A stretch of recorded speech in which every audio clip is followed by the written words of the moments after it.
आखिर इतने दिनों की मेहनत के बाद इलॉन मस्क ने ट्विटर को ख़रीद ही लिया। इलॉन मस्क जो कि दुनिया के सबसे अमीर आदमी हैं, वो ट्विटर के पीछे हाथ धोकर क्यों पीछे पड़े थे। इन्होंने रिसेंटली ट्विटर के कुछ शेयर्स भी ख़रीदे थे और ऐसे भी न्यूज़ आ रही थी कि वो बोर्ड ऑफ डायरेक्टर्स में शामिल होने वाले थे। लेकिन ऐसा क्या हुआ कि वो बोर्ड ऑफ डायरेक्टर में शामिल नहीं हुए और सडनली उन्होंने ट्विटर को ही ख़रीद लिया। आज की इस वीडियो में इसी के बारे में डिटेल में बात करेंगे। वीडियो को एंड तक ज़रूर देखना और हमारे चैनल को सब्सक्राइब नहीं किए हैं तो चैनल को सब्सक्राइब कर लेना। कुछ महीने पहले इलॉन मस्क ने एक ट्वीट करके पूछा था, जहाँ पे उन्होंने ये क्वेश्चन किया था कि ट्विटर पे फ्री स्पीच है या नहीं, मतलब आप अपनी बात खुल के रख सकते हैं या नहीं रख सकते हैं। मैक्सिमम लोगों का आंसर यही था कि फ्री स्पीच नहीं है। ये ट्वीट करने के बाद सभी लोगों को ये लग रहा था कि अगर फ्री स्पीच ट्विटर में नहीं है तो ऐसा हो सकता है कि इलॉन मस्क अपना खुद का एक नया एप्लीकेशन लॉन्च करे। तो सभी लोग ये चीज़ के लिए वेट कर रहे थे। तो सडनली इलॉन मस्क ने ट्विटर के 9% के शेयर खरीद लिए। उसके बाद इलॉन मस्क ने और एक ट्वीट करके पूछा लोगों से कि ट्विटर में एडिट बटन होना चाहिए।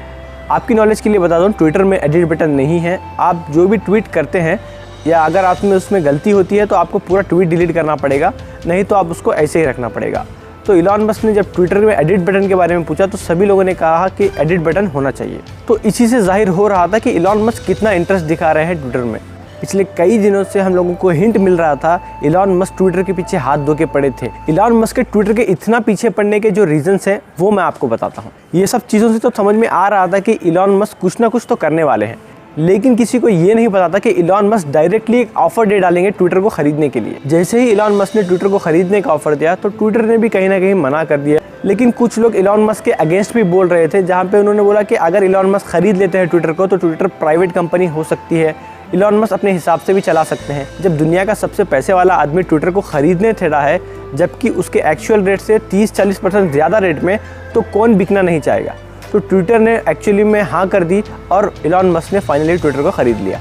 अब सवाल यहाँ पे ये खड़ा होता है कि इतना पैसे वाला आदमी जो दुनिया के सबसे ज़्यादा पैसा है उसके पास, वो क्यों ट्विटर के पीछे हाथ धो के पड़ा है। जबकि ट्विटर को अगर दूसरे सोशल मीडिया प्लेटफॉर्म से कंपेयर करते हैं, यानी कि यूट्यूब से, फेसबुक से, इंस्टाग्राम से, तो ट्विटर के जो अर्निंग है वो सबसे कम है। तो फिर भी इलॉन मस्क इसके पीछे हाथ धो के क्यों पड़े थे, इसके पीछे का रीज़न मैं आपको बताता हूँ। रिसेंटली इलॉन मस्क ने एक ट्वीट किया था जहाँ पे उन्होंने बताया कि आप बिटकॉइन से जो है ना टेस्ला खरीद सकते हैं। अब इसके तुरंत बाद क्या हुआ, बिटकॉइन की जो वैल्यू थी वो बहुत ही ज़्यादा बढ़ने लगी। फिर उन्होंने और एक कंसर्न बताया कि नहीं, ये जो बिटकॉइन है ये जो है ना हमारे एनवायरनमेंट के लिए हार्मफुल है, तो अब आप लोग बिटकॉइन से टेस्ला नहीं खरीद सकते। उसके बाद से बिटकॉइन की वैल्यू सिर्फ गिरते गई है। तो आप ही देखिए, सिर्फ एक आदमी के ट्वीट से किसी बिटकॉइन की वैल्यू चढ़ रही है ऊपर और नीचे गिर रही है। तो समझ लीजिए इनके एक ट्वीट से ये मार्केट को पूरा ऊपर नीचे कर सकते हैं। और इनका जो दूसरा और मेजर रीज़न है वो ये है कि वो जो सारे बिजनेस से चला रहे हैं उनकी मार्केटिंग सिर्फ ट्विटर से ही करते हैं। ट्विटर पे ये एक ट्वीट कर देते हैं, वो बिज़नेस अच्छा चलने लगता है। सोचिए अगर बिटकॉइन जैसी कंपनी बिटकॉइन के ऊपर एक ट्वीट करने से उसकी वैल्यू बढ़ जाती है तो वो कितना नहीं यूज़ करेंगे अपनी कंपनी के लिए। तो ऐसे ही जो है ना ये ट्विटर पे ही अपनी कंपनी के जो है ना मार्केटिंग करते हैं। और इलॉन मस्क के खुद के इतने सारे फॉलोअर्स हैं ट्विटर पे, आप देख सकते हैं उनके एक ट्वीट पे भी जो है ना मिलियंस में लाइक चले जाते हैं। तो इन चीज़ों को देखते हुए इलॉन मस्क को समझ में आ गया था अगर इनको वर्ल्ड में नंबर 1 पे टिकना है, ऐसे ही बिजनेस को आगे बढ़ाना है, तो इनको ट्विटर को एक्वायर करना पड़ेगा।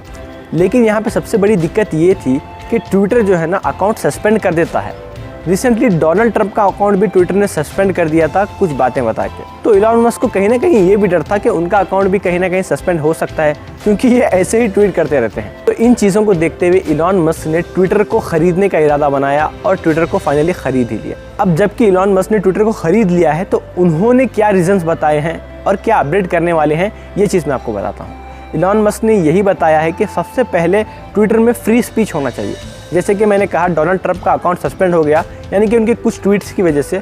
तो इलॉन मस्क ये चाहता है कि सभी लोग अपने ट्वीट्स खुल के कर सकें। दूसरी चीज़ उन्होंने ये बताई, जो भी स्पैमर्स होते हैं यानी कि स्पैम ट्वीट्स करते हैं, कोई ट्रेंड को चलाने के लिए जो है ना वो लोग बॉट्स इस्तेमाल करते हैं, तो वो चीज़ को वो टोटली ख़त्म करने वाले हैं।